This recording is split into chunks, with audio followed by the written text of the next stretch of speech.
المال والبنون زینۃ الحیات الدنیا والباقیات الصالحات خیر عند ربک ثوابا وخیر عملا۔ وقال النبی صلی اللہ علیہ وسلم من حفظ 10 آیات من اول سورۃ الکہف عصم من الدجال۔ رب اشرح لی صدری ویسر لی امری واحلل عقدۃ من لسانی یفقہوا قولی۔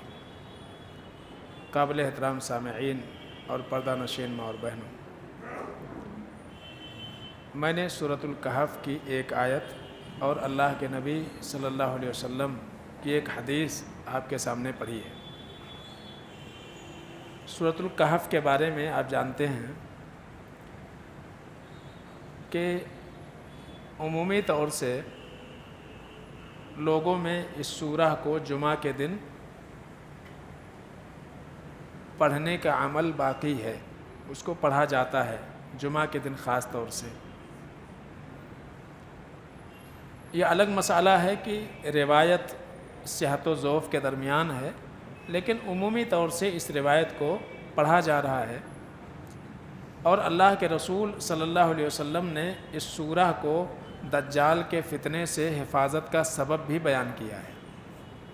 اللہ کے نبی صلی اللہ علیہ وسلم فرماتے ہیں کہ اس سورہ کی 10 آیتیں اگر کوئی یاد کر لے تو قیامت کے دن اللہ رب العالمین اس کو دجال کے فتنے سے محفوظ رکھے گا۔ اسی طرح سے اللہ کے نبی صلی اللہ علیہ وسلم نے ایک مرتبہ صحیح مسلم کی روایت ہے، بڑی تفصیل کے ساتھ دجال کے فتنے کے بارے میں اللہ کے نبی صلی اللہ علیہ وسلم نے صحابہ کے سامنے بات رکھی۔ دوسرے دن صحابہ نے اللہ کے نبی صلی اللہ علیہ وسلم سے کہا کہ اللہ کے رسول صلی اللہ علیہ وسلم، کل آپ نے اجمالاً اور تفصیلاً دجال کے بارے میں بتایا، کہیں آپ کی آواز بلند ہو گئی اور کہیں آپ کی آواز پست تھی۔ تو اے اللہ کے رسول صلی اللہ علیہ وسلم، کیا دجال اتنا بڑا فتنہ ہے؟ تو اللہ کے رسول صلی اللہ علیہ وسلم نے فرمایا کہ دجال سے بھی بڑے فتنے سے میں تمہارے اوپر خوف کھا رہا ہوں، اس سے بھی بڑے بڑے فتنے ہیں۔ اور پھر آپ صلی اللہ علیہ وسلم نے کہا کہ دیکھو دجال کا فتنہ جو ہے، ان یخرج وانا فیکم فانا حجیجہ، اگر ہماری موجودگی میں دجال آ گیا تو تم کو ڈرنے کی ضرورت نہیں ہے، میں خود ہی اس کا مقابلہ کر لوں گا۔ لیکن اگر دجال آیا اور میں تمہارے درمیان نہ رہوں تو ہر ایک کو خود ہی اس کا مقابلہ کرنا پڑے گا۔ پھر اللہ کے نبی صلی اللہ علیہ وسلم نے فرمایا فمن ادرکہ، جس شخص کو بھی دجال ملے یا دجال سے اس کا سامنا ہو، فَلْيَقْرَأْ عَلَيْهِ فَوَاتِحَ سُورَةِ الْكَهْفِ، تو چاہیے کہ وہ سورۃ الکہف کی شروع کی آیتیں اس کے اوپر تلاوت کرے۔ فَإِنَّهُ جِوَارَكُم مِّن فِتْنَتِهِ، اس لیے کہ یہ آیتیں دجال کے سامنے پڑھنے سے آدمی اپنے آپ کو دجال کے فتنے سے محفوظ کر لے گا۔ یہ اللہ کے نبی صلی اللہ علیہ وسلم نے بیان فرمایا۔ سوال جو ہے اس میں یہ ہے کہ آخر اس سورہ میں ایسی کیا بات ہے کہ اللہ کے نبی صلی اللہ علیہ وسلم نے کہا کہ دجال کے فتنے سے آدمی محفوظ رہے گا، ہے نا؟ اس سورہ کو ہم پڑھتے ہیں اور بعض لوگ جو ہے ترجمے کے ساتھ بھی الحمدللہ پڑھتے ہوں گے۔ اس میں اللہ تعالیٰ نے 4 قصے بیان کیے ہیں، 4 واقعہ اللہ تعالیٰ نے بیان کیا ہے، اور کئی بار ہم لوگوں نے اس کو سنا ہوگا، پڑھا ہوگا، ہے کہ نہیں؟ قصے کہانی کی طرح سے پڑھ کر کے ہم اس کو گزر جاتے ہیں، ہے نا؟ تو ہم آج یہ غور کریں گے کہ آخر وہ راز کون سی ہے، ان قصوں میں ایسی کون سی بات ہے کہ جن قصے سے ہم دجال سے محفوظ رہیں گے۔ یہ ہمارے لیے جاننا ضروری ہے۔ بہت اختصار کے ساتھ قصہ نہیں بیان کرنا مقصود ہے۔ قصہ بیان کریں گے تو 4 گھنٹے بھی لگیں گے۔ 4 قصے ہیں، ان 4 قصوں میں ہم کو سبق کیا ملتا ہے، اور کیوں اللہ کے نبی صلی اللہ علیہ وسلم نے اس کو دجال سے حفاظت کا ذریعہ بتایا ہے اس سورہ کو۔ اس میں آپ غور کریں گے تو 4 قصے ہیں۔ پہلا قصہ اصحاب کہف کا ہے، دوسرا قصہ 2 دوستوں کا ہے، تیسرا قصہ حضرت موسیٰ علیہ السلام اور خضر کا ہے، اور چوتھا قصہ کس کا ہے؟ ذوالقرنین کا۔ یہ 4 واقعہ اللہ تعالیٰ نے اس سورہ میں بیان کیے۔ اب ان 4 قصوں میں ہم کو سبق کیا ملتا ہے؟ ہم کو سننے میں تو بڑا اچھا لگتا ہے ذوالقرنین کے بارے میں، حضرت موسیٰ اور خضر کے بارے میں، ٹھیک ہے، سننے کو بڑا اچھا لگتا ہے، لیکن اس میں ہمارے لیے سبق کیا ہے؟ پہلے قصے پر غور کریں گے تو اس میں ہمیں یہ پتہ چلتا ہے پہلے قصے میں کہ سماج کا دباؤ کسی بھی انسان کے اوپر کتنا ہی کیوں نہ ہو، اس کو کبھی بھی سیدھے راستے سے ہٹنا نہیں چاہیے۔ یہ پہلے قصے میں اصحاب کہف کا جو واقعہ ہے اس سے ہم کو یہ سبق ملتا ہے کہ انسان کے سامنے کبھی کبھی، یعنی ہم اگر اختصار کے ساتھ کہیں تو اس میں ایک تو انسان کی انفرادی زندگی بتائی گئی ہے، دوسرے 2 دوستوں کی شکل میں کیا بتائی گئی؟ انفرادی زندگی انسان کی کیسی ہونی چاہیے۔ اور اگر اصحاب کہف کے واقعے کو دیکھیں نوجوانوں کی شکل میں تو اجتماعی زندگی ہماری کیسی ہونی چاہیے یہ بتایا گیا ہے۔ اور حضرت موسیٰ اور خضر کے واقعے پر غور کریں گے تو ہم کو بتایا گیا کہ ایک عالمانہ زندگی کیسی ہونی چاہیے، اور ذوالقرنین کی زندگی پر غور کریں تو پتہ چلے گا کہ حاکمانہ زندگی کیسی ہونی چاہیے۔ یہ چاروں چیزیں فتنے کا سبب ہیں۔ ان چیزوں پر اور ان حالات میں جو انسان اپنے آپ پر کنٹرول کر لے گیا تو دجال کے فتنے سے وہ محفوظ ہو جائے گا، امید ہے۔ تو پہلے قصے میں ہم غور کریں کہ چند نوجوان اٹھے اور انہیں اللہ نے توفیق دی، توحید کی، اور انہوں نے توحید کا پیغام لوگوں کے سامنے عام کیا۔ ان کے اوپر دباؤ کتنا تھا معاشرے کا، آپ سوچئے، وہ چند نوجوان تھے، اور ہر زمانے میں نوجوانوں کے ہی ذریعے سے کوئی انقلاب آیا ہے۔ یہاں حضرت موسیٰ یہاں اصحاب کہف کے بارے میں غور کریں، یہ نوجوان تھے، انہم فتیۃ آمنوا بربہم، اللہ فرماتے ہیں کیا ہے؟ یہ نوجوان تھے۔ حضرت موسیٰ علیہ السلام پر ایمان لانے والے جو سب سے پہلے لوگ تھے وہ بھی نوجوان تھے۔ اللہ کے رسول جناب محمد مصطفیٰ صلی اللہ علیہ وسلم کی اگر دعوت پر ہم غور کریں تو اللہ کے نبی صلی اللہ علیہ وسلم کی دعوت کو سب سے پہلے قبول کرنے والے نوجوان ہی تھے۔ حضرت ابو بکر صدیق رضی اللہ تعالیٰ عنہ تقریباً 38-39 سال کی ایج تھی، اور حضرت عمر فاروق رضی اللہ تعالیٰ عنہ کی ایج تقریباً 27-28 سال کی تھی۔ چھوٹے اگر تھے تو حضرت علی رضی اللہ تعالیٰ عنہ تھے۔ تو اس دور میں سعد بن ابی وقاص اور عبد الرحمن بن عوف اور حضرت عثمان غنی، ان سب کی زندگی کو دیکھیں گے تو پورے کے پورے نوجوان طبقے ہیں، نوجوان لوگ ہیں۔ تو نوجوانوں نے قبول کیا اور پھر ان نوجوانوں نے محنت کیا۔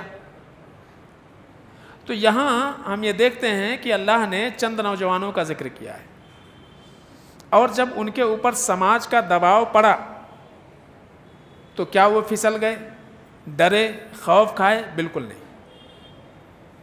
تو کبھی کبھی سماج کا دباؤ اتنا زیادہ ہوتا ہے کہ آدمی کا حق اس کے نیچے دب کر کے رہ جاتا ہے۔ کیا کریں بھائی، ہمارا خاندان نہیں مان رہا ہے، کیا کریں، جس معاشرے میں رہ رہے ہیں معاشرے کی سوچ ہی الگ ہے، ایک نئی سوچ لے کر کے ہم اٹھتے ہیں تو ہم کو اجنبیت کی نگاہ سے دیکھا جاتا ہے۔ تو کبھی کبھی سماج کا دباؤ انسان کے اوپر اتنا زیادہ ہوتا ہے کہ اس پریشر میں وہ اپنے مشن کو لے کر کے آگے بڑھنا بہت مشکل ہو جاتا ہے، اور وہ بس چند دنوں تھوڑی سی محنت کرتا ہے، اس کے بعد پھر بیٹھ جاتا ہے۔ تو یہاں ہمیں یہ سبق ملتا ہے کہ سماج کا دباؤ اصل نہیں ہے، ایک انسان اگر اللہ رب العالمین کے ذات پر بھروسہ رکھے. اب یہاں کیا تھا؟ یہاں ڈر کس بات کا تھا؟ یہاں ڈر اس بات کا تھا کہ اگر وہ اسی سماج میں رہتے، کبھی کبھار کیا ہوتا ہے کہ اپنے دین اور ایمان کو بچانے کے خاطر سماج سے علیحدگی بھی اختیار کرنی پڑتی ہے. یہاں ڈر یہ تھا کہ قرآن میں اسی جہاں صاحب کہف کا ذکر ہے، آگے تذکرہ یہ کیا ہے کہ اگر یہ لوگ سماج میں رہتے تو بہت ممکن تھا کہ یا تو ان کو قتل کر دیا جاتا تھا، اور یا تو پوری کوشش یہ ہوتی تھی کہ ان کو قید کر دیا جائے، یا پھر انہیں اپنے دین کے اندر واپس لا لیا جائے. سمجھ رہے؟ گھر واپسی کروا لی جائے ان کی. بالکل پوری کوشش یہ تھی. تو جب انہوں نے دیکھا کہ حالات اب ہمارے موافق نہیں ہیں تو انہوں نے کیا کیا؟ پھر اپنے آپ کو کچھ دیر کے لیے ایک غار میں چھپا لیا، ایک غار میں چھپایا کچھ دیر کے لیے کہ بھائی ذرا حالات تھوڑے سے قابو میں ہو جائیں گے اور پھر اس کے بعد پھر اللہ کا پیغام ہم پہنچائیں گے. لیکن وہ تھوڑے وقفے کے لیے گئے تو باہر کب آئے؟ 309 سال کے بعد. ایک دو سال نے 309 سال، حکومتیں بدل گئیں، کرنسی تبدیل ہو گئی، ملک ہی بدل گیا. تو سماج کے پریشر میں انسان بہت ساری غلطیاں کرتا ہے. آج شادی بیاہ کو لے لیں اور دین پر استقامت کے معاملات کو لے لیں، کتنے سارے لوگ یہ کہتے ہوئے نظر آتے ہیں گھر کے لوگ نہیں مانتے، کیا کریں؟ ابا ناراض ہو جا رہے ہیں، امی بات کرنا بند کر دے رہی ہیں، خالہ پھوپھی اور دیگر رشتہ دار وہ بول رہے ہیں ہم آئیں گے ہی نہیں. تو پھر اکیلے کیا کرنا ہم نے؟ ٹھیک ہے، تو پھر ہلدی بھی چلن دو، مہندی بھی ہون دو، کچھ بھی، پھر ڈی جے بھی بجتا. تو ایسی کتنی ساری چیزیں ہیں. ہمارا دل بولتا کہ عقیقہ کرنا ہے، لیکن پورے خاندان کا دباؤ ہے، سب سے پہلے جو ہے کیا کرنا ہے؟ ہاں، تو یہ بڑا مسئلہ ہے. یہ دباؤ جو سماج کا پریشر، دباؤ جو ہے، یہی جھیل لے جائے آدمی تو پھر دجال کے پریشر کو جھیل لے جائے گا. یہی مقصود ہے اصل. تو یہاں کیا تھا؟ ان نوجوانوں نے وہی پریشر جھیلا، گھر کا، خاندان کا، پورے بادشاہ کا، پوری حکومت کا، وہ پریشر جھیلا انہوں نے. لیکن اپنے آپ کو نہیں بدلا، خود کو نہیں بدلا، انہوں نے کمپرومائز نہیں کیا، رواداری نہیں برتی کہ چلو ٹھیک ہے مان لیتے ہیں. تو آج ہمارے پھسلنے کا ایک بہت بڑا سبب کیا ہے؟ ہمارے اپنوں کا دباؤ، ان کا پریشر، اس کو ہم جھیل نہیں پاتے ہیں، اور نہ جھیلنے کی وجہ سے پھر ہم صحیح دین پر اور صحیح بات پر قائم نہیں رہ پاتے ہیں. ٹھیک ہے، تو یہ پہلا سبق ہم کو ملتا ہے کہ سماج کے دباؤ اور ان کے پریشر میں آ کر کے انسان پھسلے نہ، بلکہ اللہ سے دعا کرے اور استقامت اختیار کرنے کی کوشش کرے. یہ پہلے واقعے سے ہم کو سبق ملتا ہے. اس کے بعد دوسرا واقعہ ہے، کبھی کبھی شخصیت کا اثر انسان کے اوپر اتنا زیادہ ہوتا ہے کہ اس کے غلطی پر ہونے کے باوجود بھی اس کی غلطی کو اجاگر نہیں کرتا ہے. وہ جانتا ہے سامنے والا غلط بول رہا ہے، اس کا طریقہ غلط، اس کا عقیدہ غلط، اس کے چال چلن غلط، سب کچھ غلط، لیکن اس شخصیت کا اثر اتنا زیادہ انسان کے اوپر ہوتا ہے کہ سوچتا ہے کہ ہم کیوں بگاڑ کرنے جائیں. تو یہاں وَضْرِبْ لَهُمْ مَثَلَ الرَّجُلَيْنِ جَعَلْنَا لِأَحَدِهِمَا جَنَّتَيْنِ. یہاں دو دوستوں کا اللہ نے ذکر کیا ہے. ایک کیا تھا؟ بیچارہ غریب شریف نیک، اور اس کا دوست کیسا تھا؟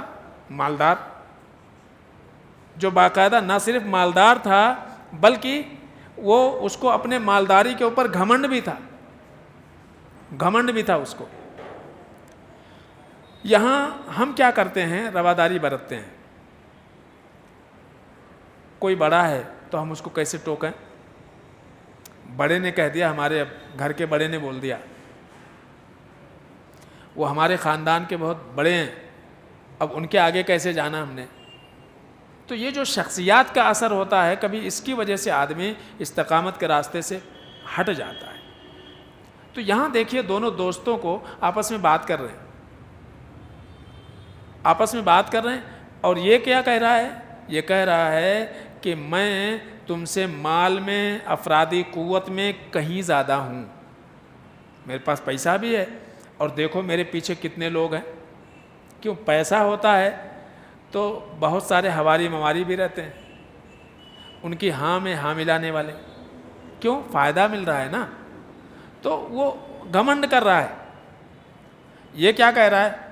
ارے بھائی ٹھیک ہے، میں مانتا تیرے پاس اللہ نے تجھے دولت دی ہے، سب کچھ دیا ہے، لیکن دیا ہے اللہ نے، تجھ کو تو ماشاء اللہ بولنا چاہیے تھا، یعنی اس بات کا اعتراف کر کہ تیرے ہنر کا کوئی نتیجہ نہیں ہے اس میں، بلکہ اللہ نے دیا ہے، اور تو اللہ کے ساتھ کفر کر رہا ہے جس نے تجھ کو پیدا کیا، یہ جو مال و جائیداد ہیں سب تجھ کو اس نے دیا ہے، اس کے اوپر گھمنڈ کر رہا ہے۔ بعض موقع پر ایسا ہوتا کہ ارے یار دوست ہے، اب اس کو کون بولنے جائے، کل کو ہماری دوستی خراب ہو جائے گی، ہاں کاہے کو ٹوکنا ہم نے، تو دوستی خراب نہ ہو جائے، ہمارے تعلقات بگڑ نہ جائیں، کبھی کبھار ہم اپنوں کے غلطیوں پر پردہ ڈال دیتے ہیں، یا اس کی تمام تر غلطیوں کے باوجود اس کو ہم قبول کیے رہتے ہیں۔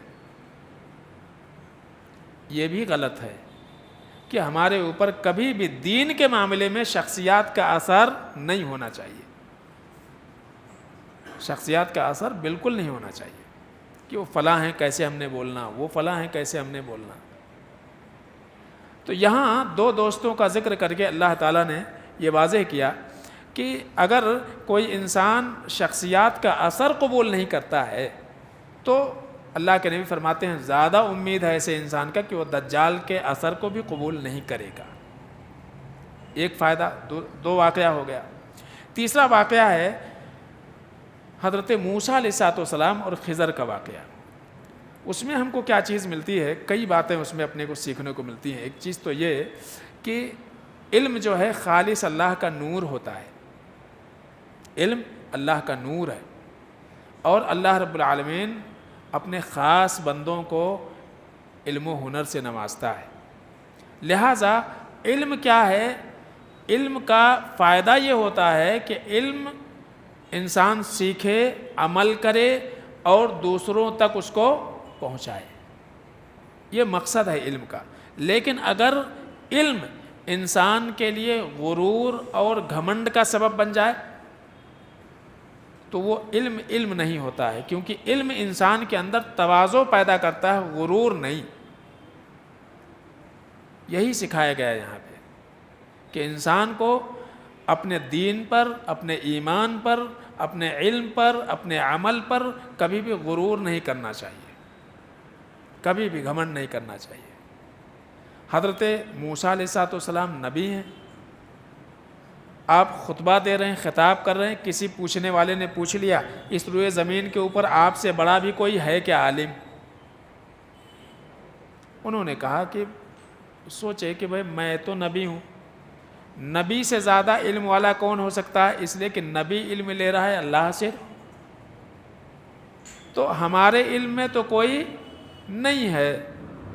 یہ چیزیں اللہ کو ناپسند لگیں، اور پھر اللہ نے کہا کہ ہے ایک بندہ میرا ہے اور تمہیں ضرورت اس بات کی ہے کہ تم جاؤ اور ان کے پاس علم حاصل کرو۔ یہاں بھی ہم کو ایک سبق ملتا ہے کہ کبھی کبھی افضل مفضول سے بھی علم حاصل کرے، کوئی حرج نہیں ہے، سمجھ رہے نا؟ یہاں جس کے پاس کچھ نہیں ہے وہ علماء کی مجلسوں میں نہیں بیٹھتے ہیں، کیوں؟ یہ سوچتے ہیں ہم کو تو بولنا تھا، ہم خود ہی بول رہے ہیں، اسپیکر ہم اتنے بڑے، ہم کیوں بیٹھیں گے؟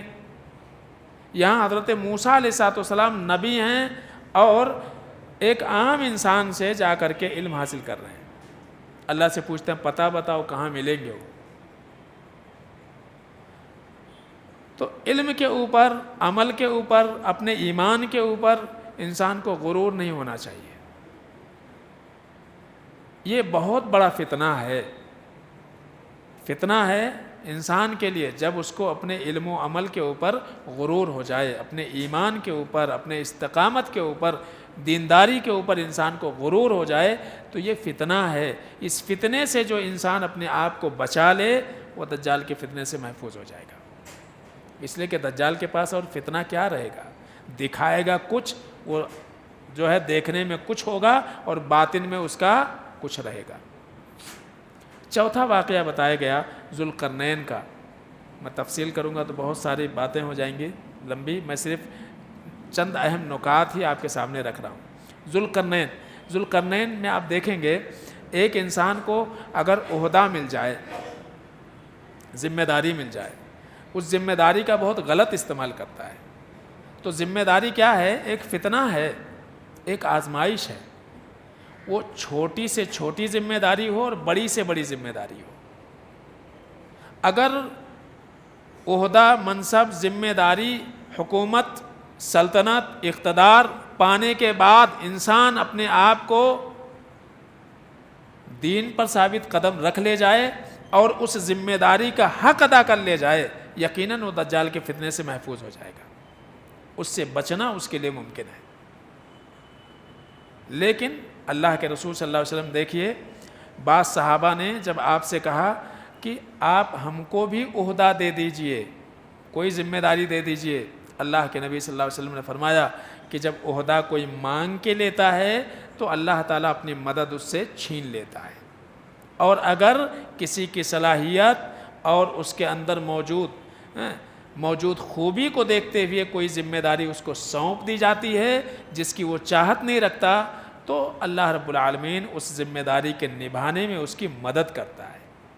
لیکن جبر ہم ہی مستحق ہیں اور ہم کو یہ ذمہ داری ملنا چاہیے اور میں ہی جو ہے سیادت اور قیادت کا اپنے آپ کو مستحق سمجھوں، یہ وہ چیزیں ہیں کہ انسان کے لیے سب سے بڑی آزمائش اور بڑا فتنہ ہے.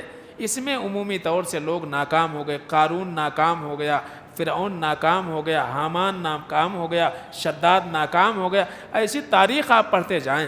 ابو جہل ناکام ہو گیا، سرداری ملی تھی نا.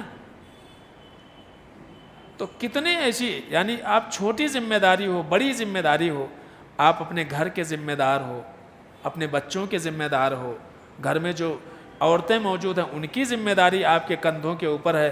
اب اتنی ذمہ داریاں اگر آپ کے اوپر پہلے سے ہیں، مزید آپ سماج اور معاشرے کی ذمہ داری آپ چاہو اور وہ بھی اپنے کندھے پر لینا چاہو، بتاؤ کل قیامت کے دن اگر آپ اس ذمہ داری کے تقاضے کو پورا نہ کر سکے تو یہ آپ کے لیے ہلاکت کا سبب بن جائے گا. اسی لیے اللہ کے نبی صلی اللہ علیہ وسلم فرماتے ہیں قیامت کے دن ہر ذمہ دار جب اللہ کے سامنے لایا جائے گا تو اس کا ہاتھ اس کے کندھے کے پیچھے بندھا ہوا رہے گا. ایسا ایک مجرم کو کیسے لاتے ہیں ویسا اس کو باندھ کر کے اللہ کے سامنے لایا جائے گا. اگر اس نے اپنی ذمہ داری کو نبھایا ہوگا تو ہاتھ کھولا جائے گا، ورنہ اسی حالت میں کہاں پہنچائے گا؟ وہ جہنم میں. تو یہاں ذوالقرنین کے واقعے میں ہم کو جو سیکھ ملتی ہے وہ یہ کہ ذوالقرنین کو اللہ نے حکومت اور سیادت دی تو اس نے اپنے رعایا کا خیال کیا. کیا کیا اس نے؟ یعنی ایک ذمہ دار کی ذمہ داری ہوتی ہے کہ اپنے ماتحت کی جان، مال، عزت، آبرو سب کی حفاظت کرے، دینی اعتبار سے، دنیاوی اعتبار سے خیال کرے. ہماری اولاد ہماری رعایا ہیں، ہمارے گھر کے افراد کیا ہیں؟ ہماری رعایا ہیں. دین کے اعتبار سے، دنیا کے اعتبار سے، مالی اعتبار سے، عزت و آبرو کے اعتبار سے، صحت و تندرستی کے اعتبار سے، تعلیم و تربیت کے اعتبار سے ہمیں ان کی ذمہ داری ہمارے کندھوں کے اوپر ہے اور یہ ذمہ داری ہماری نبھانے کی ذمہ داری ہماری ہے. اس میں کوتاہی اگر ہوگی بحیثیت باپ کے، بحیثیت ماں کے، بحیثیت سرپرست کے، تو یقیناً اللہ رب العالمین کے سامنے ہم جو ہے مجرم کے صفوں میں کھڑے ہو کیے جائیں گے. تو یہاں آپ دیکھیے کہ ذوالقرنین نے کیا کیا جب اس کے سامنے ایک پریشانی بیان کی گئی. کیوں؟ کس اعتبار سے؟ وہ بھی ایسے لوگوں نے پریشانی بیان کی کہ جن کی باتیں نہ ذوالقرنین سمجھتا نہ ذوالقرنین کی باتیں وہ سمجھتے ہیں. لا یکادون یفقہون قولا، ہے نا؟ اللہ فرماتے ہیں کہ باتیں نہیں سمجھ میں آ رہی ہیں، بس اشارے میں بات کر رہے. کیا بات کر رہے ہیں؟ یہاں سے کچھ لوگ آتے ہیں اور ان سے ہمیں نہ صرف جان کا خطرہ ہے، مال کا بھی خطرہ ہے، عزت و آبرو کا بھی خطرہ ہے۔ ہم دیکھ رہے ہیں کہ اللہ تعالیٰ نے آپ کو طاقت و قوت دی ہے، تو ان سے جو ہے ہماری حفاظت کیجیے۔ کیا کیا انہوں نے؟ انہوں نے پھر وہ جو راستہ تھا اس راستے کو بند کروا دیا، راستے کو بند کروایا، اور آگے جب راستہ بند کروایا تو انہوں نے ایک بات کہی، انہوں نے کہا کہ دیکھو ھذا رحمت من ربی فاذا جاء وعد ربی جعلہ دکاء وکان وعد ربی حقا۔ یہ راستہ جو یاجوج ماجوج کے آنے کا ہے، جس سے تمہاری فصلیں برباد ہو جاتی ہیں، تم لوگ مارے جاتے ہو، تمہاری عزت و آبرو محفوظ نہیں رہتے ہیں، یہ تو میں آج کر دے رہا، کیوں؟ اللہ کی توفیق سے جو کچھ ہے وہ میں کر دوں گا، لیکن ایک وقت آئے گا کہ اس دیوار کو وہ لوگ توڑ دیں گے، وَكَانَ وَعْدُ رَبِّ حَقًّا، اور یاد رکھو یہ ہمارے رب کا سچا وعدہ ہے۔ تو انہوں نے کوئی گھمنڈ نہیں کیا، کوئی گھمنڈ نہیں کیا، اور اسی لیے کتاب کے شروع میں جب یعنی سورہ کہف جو کتاب ہے، میں نے اس سے پہلے بھی کہا تھا کہ ہر سورہ اپنے میں مستقل ایک کتاب ہے۔